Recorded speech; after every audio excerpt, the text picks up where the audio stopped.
Hello again, everybody, and welcome to the Mike Francesa podcast on the Bet Rivers Network, brought to you by Casamigos Tequila.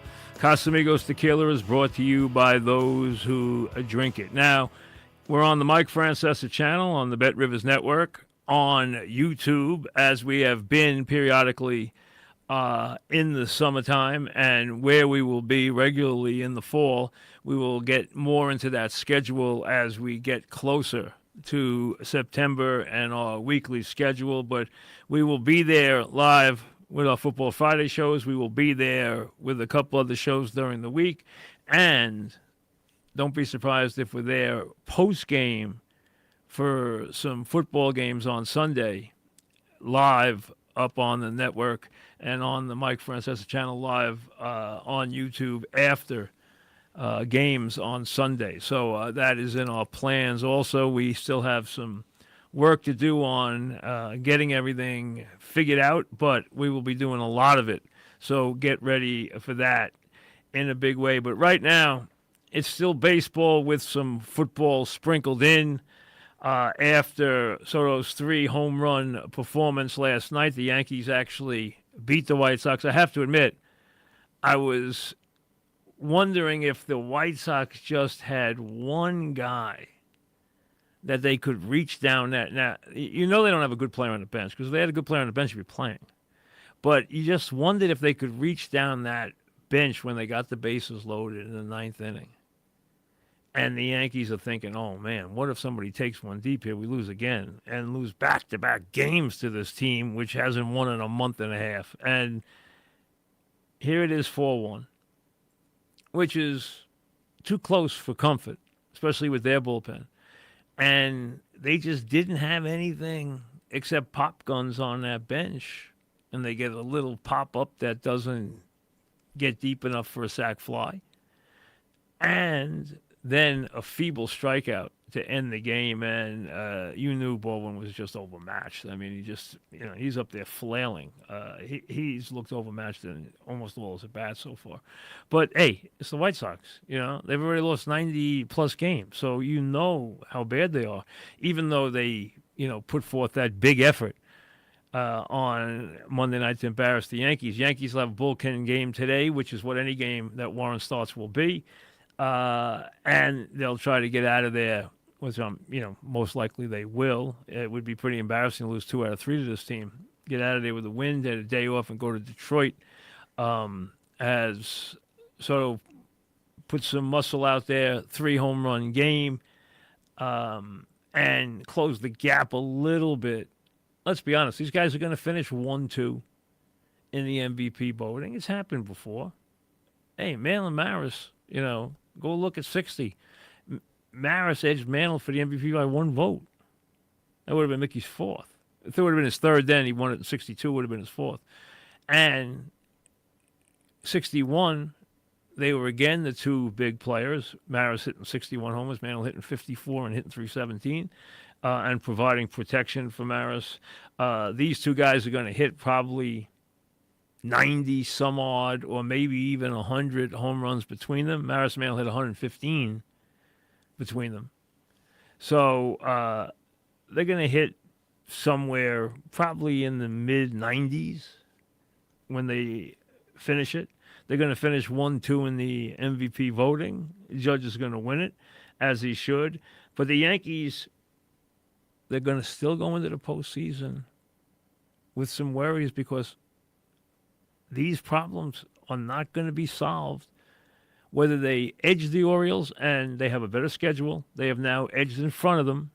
Orioles haven't played well in a while. They've played better against the Yankees head-to-head this season, but they don't meet until the 24th, 25th, 26th September. Orioles have a lot tougher schedule than the Yankees. They see better teams, including the Mets next week, and the Mets will be a desperate team on their way to a tough West Coast swing against the Padres and the Diamondbacks. So those games at Citi Field next week, after the Mets play the Marlins this weekend, are going to be very big against the Orioles. And the Orioles see the Astros. They see the Red Sox a couple of times. They see the Twinkies to finish the season. The Twins are playing well, and they have something to play for. Hey, getting into those first 2 slots as a division winner is huge if you're thinking about going to the World Series. Having to play from the get-go, being thrust into the other spots, is very dangerous for any team. And that's why it's really big if you can get one of those two spots and get a bye.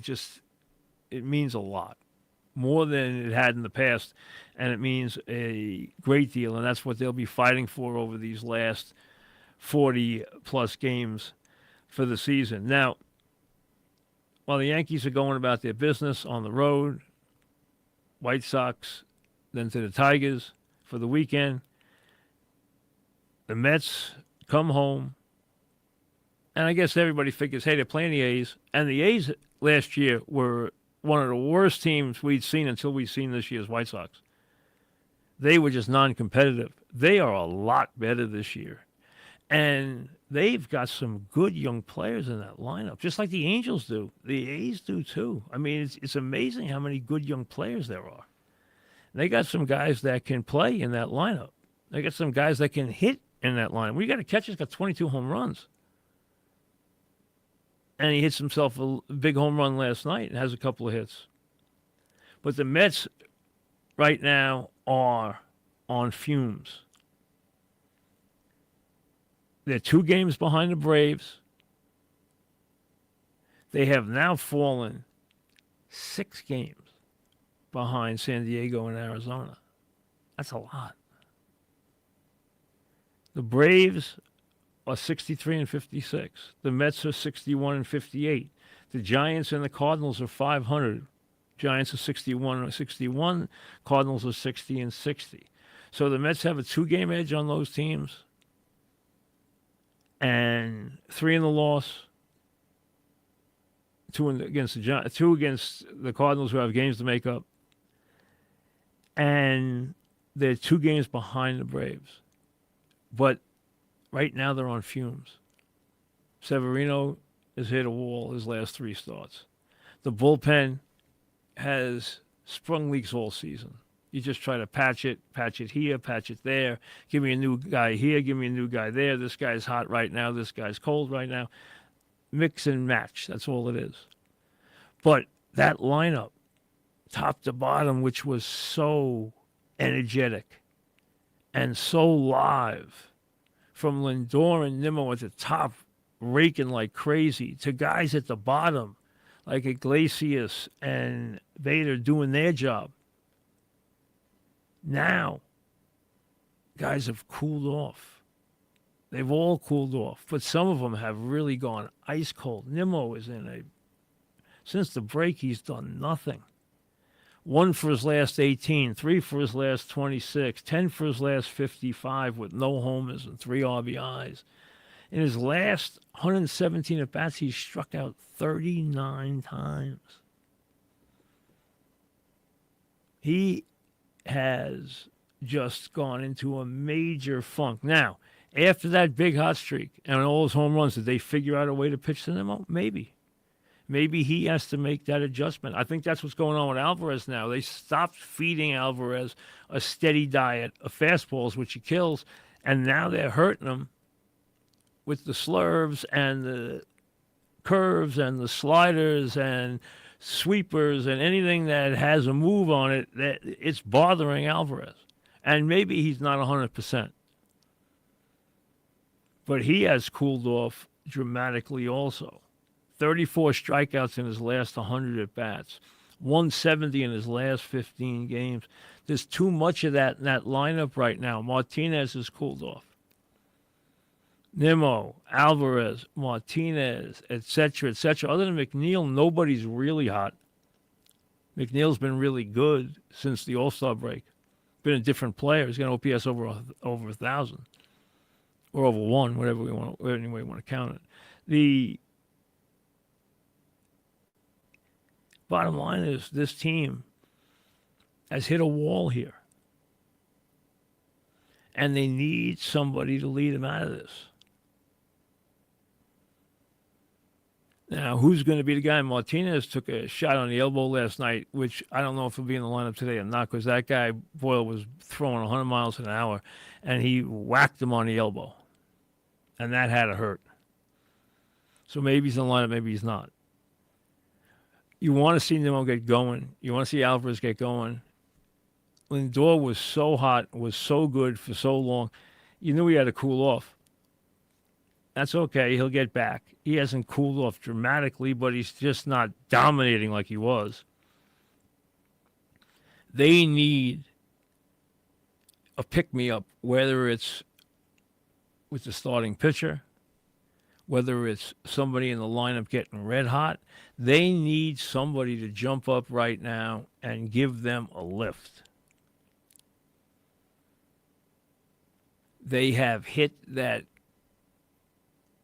place where they just can't get things right now. And any game is tough. I don't care if it's the A's, I don't care if it's the Marlins, then in come the Orioles, and then 7 games which could decide this whole thing. Out west against San Diego and Arizona, who have been red hot. So maybe you weren't a believer in this thing from the season for the Mets. Okay, I have to admit I wasn't. I thought the Mets would win high 70s. I thought they'd fall short. I thought they'd probably be sellers at the deadline because I think they have stuck to their plan. What you've seen from Stearns so far are a couple of things. One, he plays his cards really close to the vest. You don't hear a lot of leaks. You don't see him a lot. He's not playing games with the media. He's not a guy who likes to get on camera or likes to see or hear himself talk. He's a guy who wants to go about his business, and you can tell that he's a little bit of a lone wolf. You can kind of get that impression here where he is just going to do things. He's going to be in charge, and he's going to make the decisions, and nobody other than the owner is going to know exactly what's going on. That's not bad that he does it that way. As long as he has a plan, he believes in it, he executes it smartly, and it gets results. This year's turned out better than they had hoped. They've drawn sporadically. They've had their moments. Overall, their attendance hasn't been great. But they had this surge that got them back in this, and you can't be in front in the wild card and cash in your chips. That can't happen. Not in this town. And the owner knew it, so they stayed pat. They didn't add a whole lot they didn't add anything that cost them anything.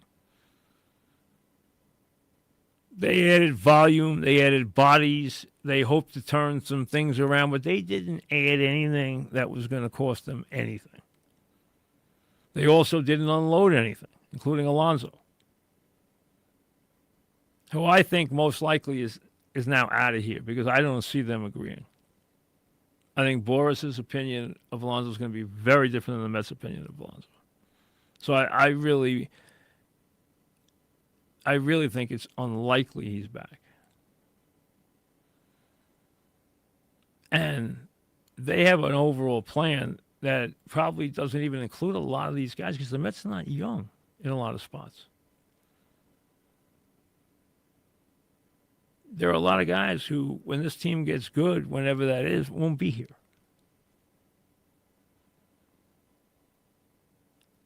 They didn't want to go cash any big chip to play this game into September because I don't think internally they believe totally in this group. I think they feel, hey, we're going to ride this wave as far as we can ride it. But we are not affecting any future endeavors on this ride. This ride's going to go by its own inertia as long as it goes. If it takes us to the postseason, great. If it doesn't, and we miss by a game and we give our fans a September thrill, great. If we fall apart around Labor Day and we, play a lot of meaningless September games, we'll live with it. And that's what you're wondering right now. And you will look at those 10 games, the 3 against the Orioles, and then the 7 against San Diego and Arizona. That 10-game block will tell you a lot about what the rest of this season is going to look like. Because right now they're crawling. They have 4 games to play before they hit that 10-game block. And they can't get out of their own way. We'll see if they get it turned around today, tomorrow, day game against the A's before they play the Marlins on the weekend. These are winnable games. These are games everyone will tell you they have to win if they're going to do anything. It makes plenty of sense because there's better teams coming.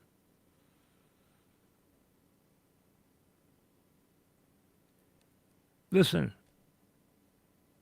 they surprised. They scored a lot of runs. They were the best offensive team in baseball for about 60 games. Now they have cooled off dramatically again. For a variety of reasons. And we'll see where that takes them. We don't know. Now, they're only 2 games behind the Braves. Yes, Arizona and San Diego are putting some distance. And there's still a couple teams nipping at their heels. But this Met team is probably going to be able to hang in this worst case scenario at least until like the middle of the month of September. That would be the worst case scenario. The best case scenario is they hang in all the way. And at least have a puncher's chance.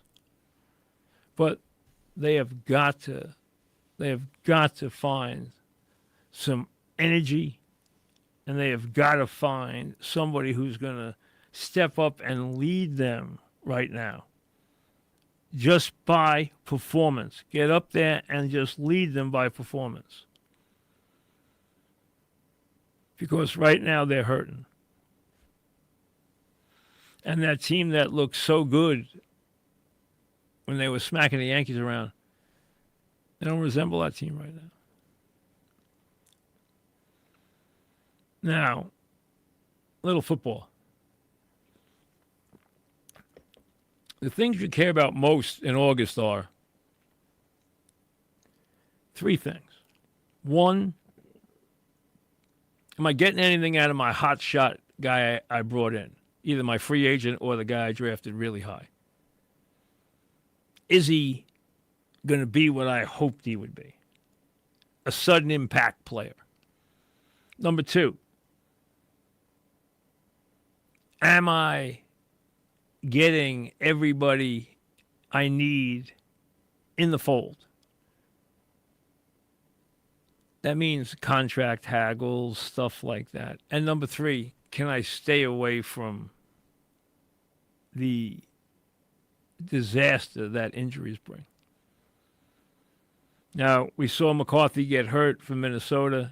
Now that means that Sam Darnold, who was going to be their number 1 probably anyway, unless McCarthy did something outrageous, is going to be their number 1 to start the season. Now he's their guy. There's no question. And they've thrown their lot with him and said, hey, we're behind Sam 100%. But we don't know yet if McCarthy's going to miss a month or miss the season. We don't know the extent of the injury. We'll find that out in the days to come. But we do know he has an injury. But that's Minnesota. I want to touch on the Jets for a second.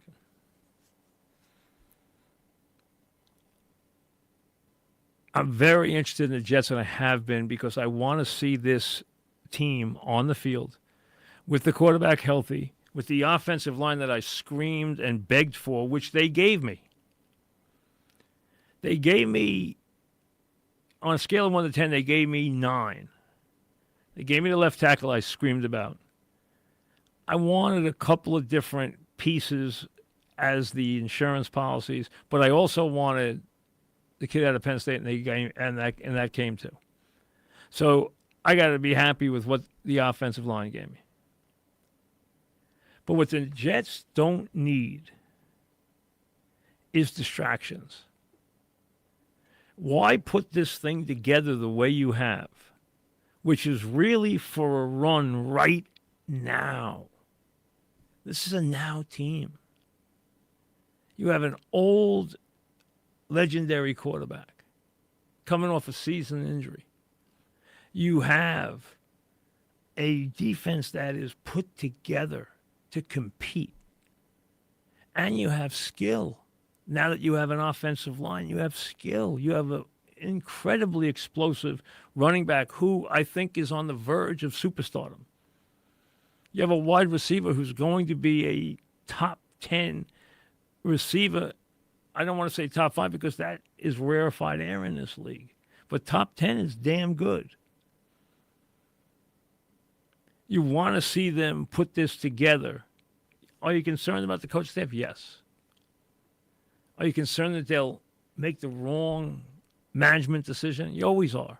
And again, yesterday, why? Why make statements about Reddick that he's a luxury, you don't need him? Hell, you don't need him. Why'd you bring him here if you don't need him? You need him. You need any player of that kind of ilk. You don't want to dismiss that player, not with what he can bring to this team. He can be the difference between winning or losing that first game. He can make a play, one play that turns that kind of game around. You don't want him on the sideline. And then afterwards say, oh, now we'll pony up and pay him because we lost the first two and we haven't been what we thought we were going to be. Nonsense. You don't need that kind of distraction. Meet him where he wants to be met. You don't have to give him everything, but you also don't want to dismiss him publicly. Why would you want to play that game? There's no reason to bring a guy in and then play that game with him. You brought this guy in here. Why would you play it this way? Again, it doesn't make any sense. Don't create distractions. Don't throw obstacles. Don't worry. The league, fate, everything will throw enough obstacles into you, in front of you. Don't worry. They'll be coming. You don't need to create your own. The idea is not to create your own. And they're in the midst of creating one with Reddick that they don't need to do. Get this settled. Get that team on really at full bore, ready to go right from the start. That's a big opening game.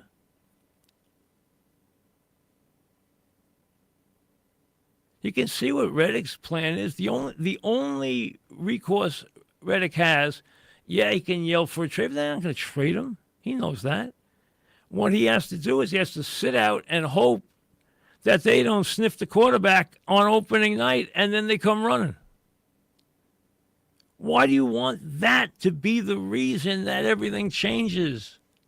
Be proactive here. Settle your disputes. Get any distraction out of the way. Don't create them. You are going into this season and you know what's at stake. It's now or never. This team isn't built for 3 years from now. Rodgers is going to be off, following, who knows where he's going to be. You don't know what planet he'll be on. But right now he's here trying to lead a football team. But why do you want to always, as management on this team, leave everything up to where Rodgers has to make the statement, oh, I'm going to talk to Reddick? Why should he have to do it? Do your jobs. You brought the guy here. Don't create distractions. You know, some teams just never get it. Some management people just never get it. There's a way to go about these things. And to basically minimize his importance is not the way to play this. If he was of minimal importance, why did you bring him in here? You know that's nonsense. So don't play it that way to save a couple of bucks. Man, you know, you want your team to be all pulling in the same direction. It's hard enough to win when that's all there.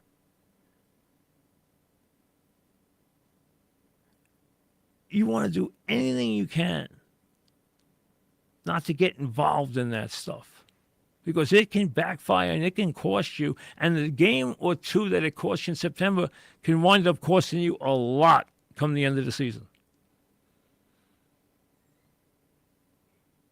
Settle this. Get him in the fold now. Go into that game, everybody pulling in the same direction. And let's see how good this can be. And hey, I think it can be really good. I know it's the Jets. I know we'll hear same old Jets and everything else, but hey, just look at the talent. And, you know, I don't have high regard for the coaching staff. I mean, let's be honest. Made that pretty clear. They have a lot to show you, a lot to prove. But talent-wise, they have thrown personnel and money at the weaknesses they had. They now have an offensive line they can work with. Yes, it's imperative to keep a guy who can be a Hall of Fame left tackle healthy. And he is not young, and he can be injury prone. Be the first to admit it. But when he's on his game, last year he played a lot of snaps. And when he was playing, he was the best pass blocker in the league. And that's what this quarterback needs, is to have an anchor at left tackle who's the best pass blocker in this league. And that's what they have. And they went and got bodies that can play, that bring toughness and versatility and talent to the position. And they have a guy at running back who, tip of the iceberg, do you know how good? He could be the best running back in the sport this year. That's how good he is. And I think what he's going to do in terms of, forget running the ball, what he's going to do catching the ball is going to really be eye-opening. And what they have in this offense, with the personnel they have, if this quarterback, who is as accurate as any you've ever seen, I don't know how much you've actually watched him day in, day out. When you watch him game in, game out, after 4 or 5 games, you're going to be saying, I can't believe the passes this guy throws. You will be amazed at what you will see. That's how accurate he is. That's how good he is. Is he the same as he was? No, he's not as good as he was 10 years ago. Who would be as good at, 40 as they were at 30? Nobody. He's just smarter. Maybe a little goofier, too. I mean, I don't know. He's out there. But he's got an immense amount of talent. From the quarterbacks they played with to the quarterback they will now put behind center, the difference there is so vast, it's almost hard to describe. That's how big the upgrade is. Don't detract from that with these silly, petty arguments. This is a team that has a chance to do something special. Embrace that. Now, the Baseball Boost, before we get to the emails. Baseball Boost. Every Wednesday, we give you one. Let's give you today's. Now, the Francesa Baseball Boost for today. Head over to the Bet Rivers app to take advantage of the Wednesday Francesa Baseball Boost. Today's boost is on both the Mets and the Yankees to cover 1.5 runs on the run line against the Athletics and the woeful White Sox. The original bet was plus 270 to take the Mets and Yankees minus 1.5. They're boosting it to 300 only on the Bet Rivers app. So take advantage of that. Emails. Go to Mike Francesa Podcast at gmail.com. Mike Francesa Podcast at gmail.com. I stopped for a second because my daughter just sent me a photo of her almost making an eagle. So she's playing golf right now with my wife, so she showed me, and it was an interesting shot of her almost making an eagle. She's a pretty good golfer. So I was distracted for a second from that. Let's get to the emails right now. Here we go. All right. Let's see what you have. Patrick starts us off. With respect to Soto re-signing, what if they agree on an Ohtani-like contract, allowing the Yankees to pay it out over years, enabling them to shed some of the bloat from the payroll and minimize luxury tax? Well, the Dodgers paid him very little this year compared to what they owe. And they have really backloaded the contract enormously. Could the Yankees do that? Yes. Are the Yankees in the business of doing that? I don't know that. The problem for the Yankees is they are very bottom line oriented. The Dodgers are not. And under how the Yankees have become extremely bottom line oriented, I think they look at what they are going to pay, what they are going to be taxed. They are very cognizant of that. Plus, the other issue here, and it's a big one, what if you give him some outrageous contract of five? Now, you got to figure, he went into the year thinking $500 million minimum.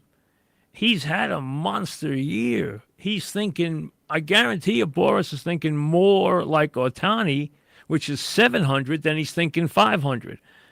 If you pay him somewhere in the 550 to 600 million range, what happens to the Judge contract? You can't leave it where it is. There's no way you can have a lineup and have a team where Soto's making a couple of $100 million more than Judge. Judge isn't going to sit for that. Nor would you ask him to sit for that. It would be disrespectful. So how do they deal with that? It's going to be very, very difficult. But here's the thing. Just enjoy the ride. Try to win.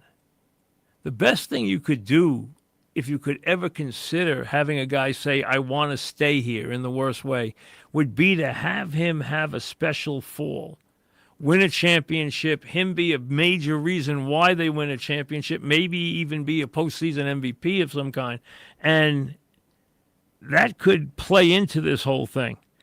Let that unfold first before you worry about where this goes contract-wise. Because when you look at it realistically, it does not look good. Because of the Yankees and their new fiscal approach, and because of the presence of Judge. Bill, what is your reaction to WCBS 880 ending its all-news format? All right. I'm sure there's, I've had a couple of requests for questions on this, and I have not answered any of them. And I don't know if I'm going to answer this one the way you want, because, first of all, was it surprising? The answer is yes. Does it sit well? It's not going to sit well with anybody who grew up like I grew up, with 88 being our sister station and being a legendary, iconic station as FAN grew to be. They were an iconic station before we were. They've been in business a very, very long time. They've done brilliant work there on the radio for many years. It is a format that was known far and wide. It was an incredibly successful format. I know many of those people there who are very good at what they do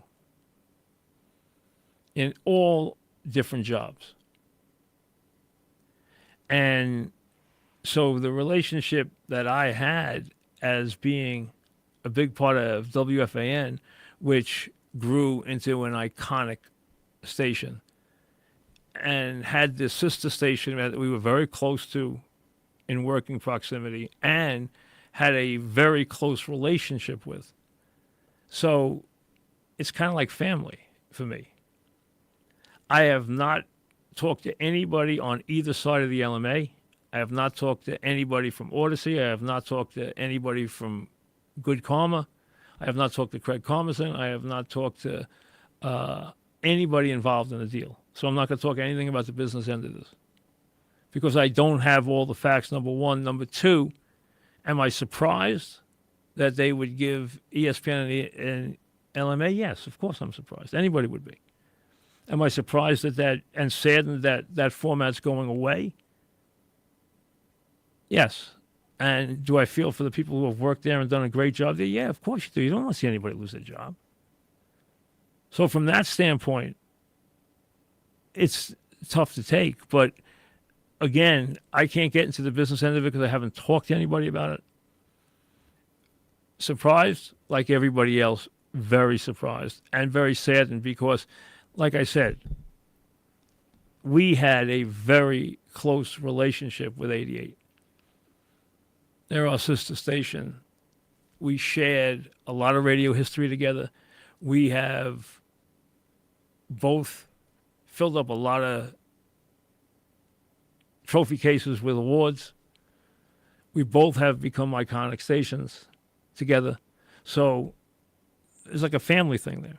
And yeah, I feel very much for the people there. I really do. And all I can say is that CBS News Radio 88 will be missed. They were an iconic, legendary station for generations. And they will be sadly missed. Paul, how is Tom Coughlin not in the Hall of Fame?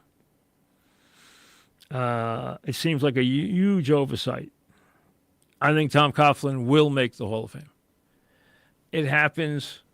Sometimes it doesn't happen with coaches at maybe the speed that some coaches would want. But do I think Tom will get in? Absolutely. He built Jacksonville. He took them to 2 AFC title games. He had some big, big seasons there, 14-2, 12-4. So, and he twice upset the Patriots and Bill Belichick and Tom Brady in the Super Bowl. One is one of the biggest and most important wins in the history of the sport. One of the most important games ever played in the NFL is the Giants Super Bowl upset of the then unbeaten Patriot team. I was there. It is one of the memorable games of my life. And it will, without question, catapult both Tom Coughlin and Eli Manning into the Hall of Fame. Daniel, why didn't the Mets throw everything at getting Blake Snell?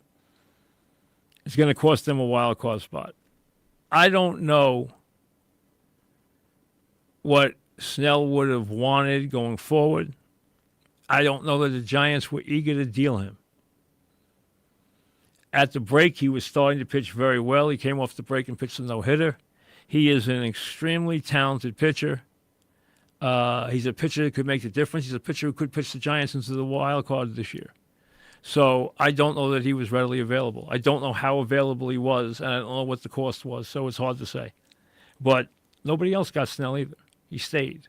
So when a guy stays, you have to look at it as to maybe they didn't really want to get rid of him. Chris, is there any chance the Giants have a bad season that Bill Belichick ends up coaching them next year? I wouldn't say there's no chance. I think that Belichick has a very good relation. First of all, you'd have to talk to Belichick about this, and Belichick and I have never been close. I know he has great respect for the Giant organization. I think he has a very good relationship with John Mara. But if you put a gun to my head and said, Bill Belichick's back in the league next year, where is he coaching? I think he's coaching the Dallas Cowboys. Ray, what are your thoughts on Reddick? I just think I made that very clear what my thoughts on Reddick were. Ray said, what are your thoughts on Reddick and his situation with the Jets? To me, it seems to further demonstrate organizational incompetence. Ray, I think I answered that one for you in full volume. Dennis, I hate the new kickoff rule. I think it's a gimmick.